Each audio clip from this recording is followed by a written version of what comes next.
तो बेटा ये जो चैप्टर हमारा चल रहा था इसका नाम है ग्रामीण समाज में परिवर्तन और विकास। इसके अंतर्गत हमने बेटा सबसे आ रही है आवाज ना? तो इसके अंतर्गत हमने सबसे पहले पढ़ा था भू स्वामित्व की बात।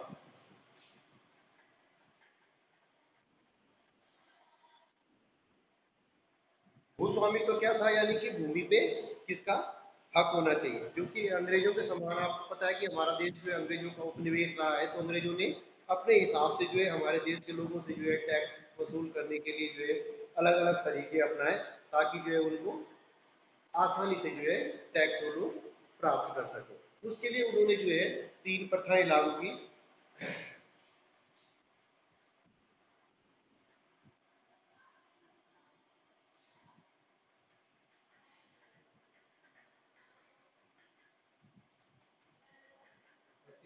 जमींदारी,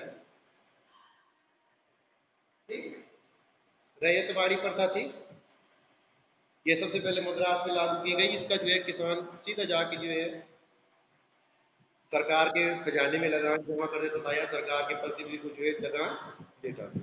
इसमें जो है दूसरा था महालवाड़ी। महालवाड़ी में बेटा महाल एक पूरी इकाई होती थी, चाहे वो एक इलाका हो चाहे एक गांव हो, उसको जो है महाल कहा जाता था। तीसरा था, इसमें महालवाड़ी में ये होता था बेटा कि लगान देने की जिम्मेदारी जो है सिर्फ एक की नहीं होता कि पूरे गांव की सामूहिक रूप से जो है लगान देने की जिम्मेदारी होती थी। मतलब सामूहिक रूप से जो है मालिकाना हक जो है सबका भूमि पे हो। फिर जमींदारी, अंग्रेजों ने क्या किया कि अपनी कर को लेने के लिए जो है कुछ लोगों को जमींदार नियुक्त किया। जमींदार नियुक्त किया ताकि जो है कुछ इलाके का जो है लगान आसानी से उनको जमींदार के मार्फत मिल सके। अब जमींदार का कोई एक काम दिया गया कि भाई तो कुछ गांव है या कुछ इलाका है, इसकी जमींदारी तुम्हें दी गई है और तुम क्या करोगे कि यहाँ का जो लगान है वो सरकारी खजाने में जमा कर दोगे। तो इस तरह से जो है जमींदारी प्रथा का भी प्रचलन रहा हमारे देश में। जमींदारों ने भी बेटा लोगों का खूब शोषण किया, सरकार को जितना देना देना था अपने आप के लिए उन्होंने खूब खूब सारा जो है खूब अनाज धन कमाया। आज भी आपने कहीं भी देखा होगा कि बहुत सारे कोई व्यक्ति ऐसा होता है जिसके पास बहुत सारी जमीन है, क्यों है वो उसका उस समय से उस पर कब्जा चला आ रहा है। दूसरा बेटा जब हम ग्रामीण समाज की बात करते हैं तो हम यहाँ पे किसानों की बात जरूर करते हैं,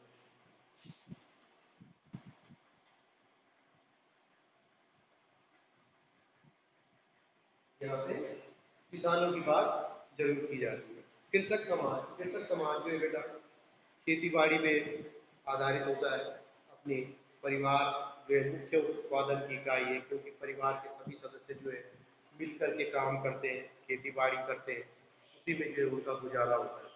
एक ही तरह की जो है आर्थिक क्रियाएं होती हैं पूरे समाज में, क्योंकि सभी लोगों का जो है जीवन का आधार क्या है, कृषि होता है। देन कृषक समाज जो है अन्य समाजों से भी भिन्न होता है, जैसे नगरीय समाज और जनजातीय समाज से भी भिन्न होता है। क्योंकि जनजाति में तो बेटा कुछ जनजातियां घुमंतु होती हैं, कुछ जंगलों में फल खाती हैं, नगर में जो है अलग जीवन शैली होती है। लेकिन कृषक समाज जो है अपना एक खेती बाड़ी पे आधारित जो समाज है वही, और परंपरावादी समाज, खेती बाड़ी पर आधारित और परंपरावादी समाज। फिर इसमें आती है बेटा, जब खेती बाड़ी की बात यहाँ पे चली रही है तो इसमें जो है हरित क्रांति,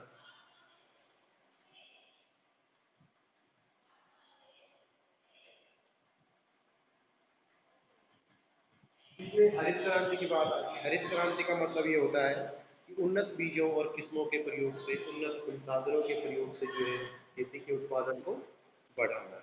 यही हरित क्रांति का मुख्य उद्देश्य है।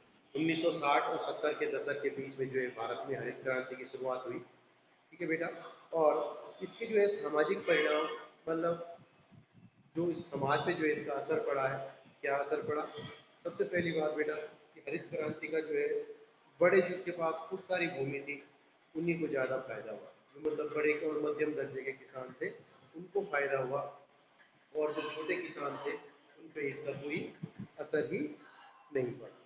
इसके परिणाम क्या हुआ कि लोगों ने जो है किसानों से क्या करा, अपनी भूमि वापस लेनी शुरू कर दी। जो लोग बेचारे बटाई पे खेती करते थे वो उसका जो है वो बेरोजगार हो गए।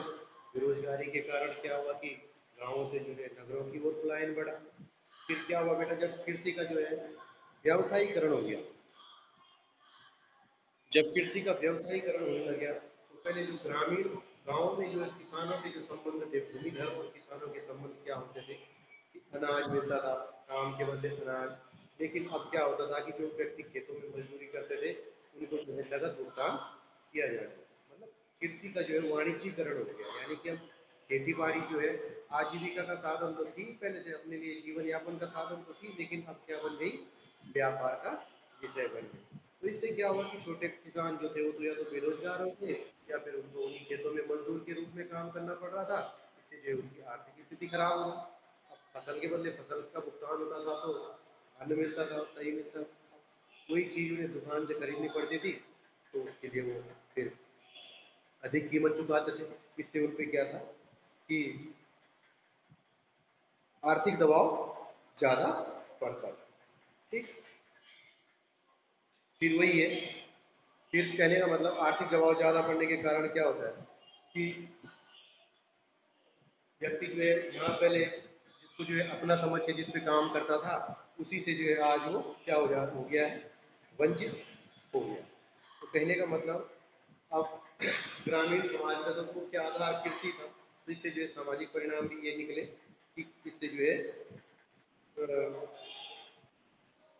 सामाजिक दूरियां बननी शुरू हो गई। जो किसानों और जो जमीन वो जो भू स्वामी थे उनके जो परंपरागत संबंध होते थे कि भाई फसल किसान पैदा कर रहा है, बटाई पे खेत है, जो आत्मीयता थी, एक दूसरे से जो जुड़ाव था वो धीरे धीरे समाप्त होने लगा। क्योंकि कृषि का जो है अब कृषि जो है फायदे का सौदा लोगों के लिए हो गई। लोगों ने जो है छोटे किसानों से अपनी भूमि वापस ले ली, जिसके परिणाम स्वरूप वो जो है बेरोजगार हो गए, उन पे जो है आर्थिक संकट उनको आने लग गया।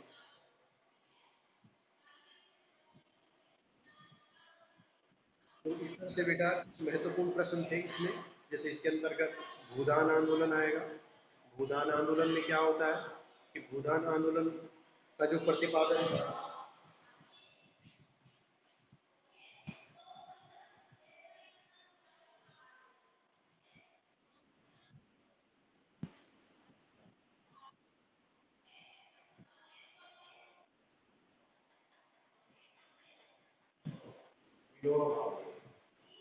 आचार्य विनोबा भावे ने जो है इसका प्रतिपादन किया था।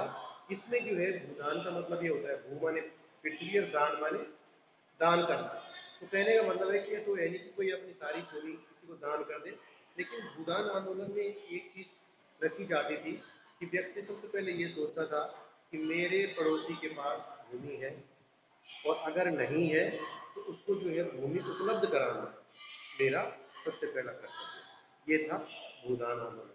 ठीक, भूदान आंदोलन, अगर मेरा पड़ोसी माना भूमिहीन है, अगर मेरे पास भूमि है, चाहे मैं कुछ भी उसकी मदद करूं किसी भी तरह से, जो है चाहे सरकार के मार्फत कराऊं चाहे कुछ भी करूं, लेकिन मेरा सबसे पहला कर्तव्य जो है ये है कि मेरा उसको भूमि उपलब्ध कराना है कृषि के लिए।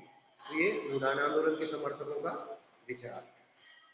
ठीक है, फिर इसके अलावा इससे पहले आपने नगरीकरण, पश्चिमीकरण, सांस्कृतिकरण, औद्योगिकरण ये सब पढ़ा। इसमें किस तरह से नगरों का विकास हुआ, उद्योगों का विकास हुआ, दूसरे की संस्कृति का हमारे ऊपर क्या पश्चिमीकरण उसको बोला, संस्कृतिकरण बोला, जब कोई निम्न जाति किसी उच्च जाति का अनुकरण करती है उसको संस्कृतिकरण भी कहा गया। तो इस तरह से जो है बात इसमें की गई। तो कृषक समाज के बारे में पढ़ा, लोक संस्कृति के बारे में पढ़ा,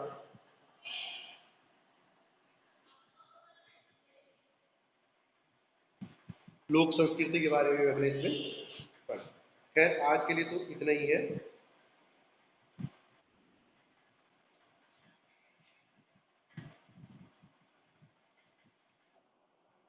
तो इसमें पढ़ लिया बेटा, लोक संस्कृति के बारे में पढ़ लिया, हरित क्रांति के बारे में भी पढ़ लिया, हरित क्रांति के कारण हमारे समाज में क्या क्या हुआ था, क्या हुआ था? कृषि मजदूरों की संख्या बढ़ गई थी, अनाज की जगह जो है लोगों को पैसा दिए जाने लगा था, मतलब नगद भुगतान करने लगे थे लोग। छोटे किसानों से जो है बड़े किसानों ने अपनी ज़मीन वापस ले ली थी। ठीक है ना? इस तरह से जो है कई जो है लोगों में बेरोजगारी बढ़ी, इससे जो है लोग गांव छोड़कर शहरों की ओर जाने लगे। ठीक है ना? तो इस तरह से जो है ये चैप्टर हमारा आज समाप्त हो जाता है। अगर कोई भी दिक्कत हो तो मुझे पूछ लेना, और जो मेरा होमवर्क दिया हुआ है उसको कंप्लीट करके पढ़ाई करते रहना। ठीक है बेटा? आज के लिए इतना ही। अब इसको जो भी कराया गया है, जो भी क्वेश्चन आंसर भेजे गए हैं, वो अपनी आराम से लिखना और याद करना। ठीक है? और कल जो है हिंदी की क्लास में ज्वाइन कर लेना। तुम अटेंडेंस में भेज दिया करो कि सर मैंने क्लास ज्वाइन की थी। मेरे नंबर पे भेजना है मैसेज, सर मैंने क्लास ज्वाइन की थी आज। ठीक है ना? तब मैं तुम्हारे रजिस्टर में भी लगानी पड़ती है ना अटेंडेंस स्कूल में। अभी मैं स्कूल में ही तो हूँ, ये क्लास है बड़ी हुई, कोई है ही नहीं बच्चे, तो मुझे अटेंडेंस स्कूल में भी देनी होती है, इसलिए जो है। ठीक है?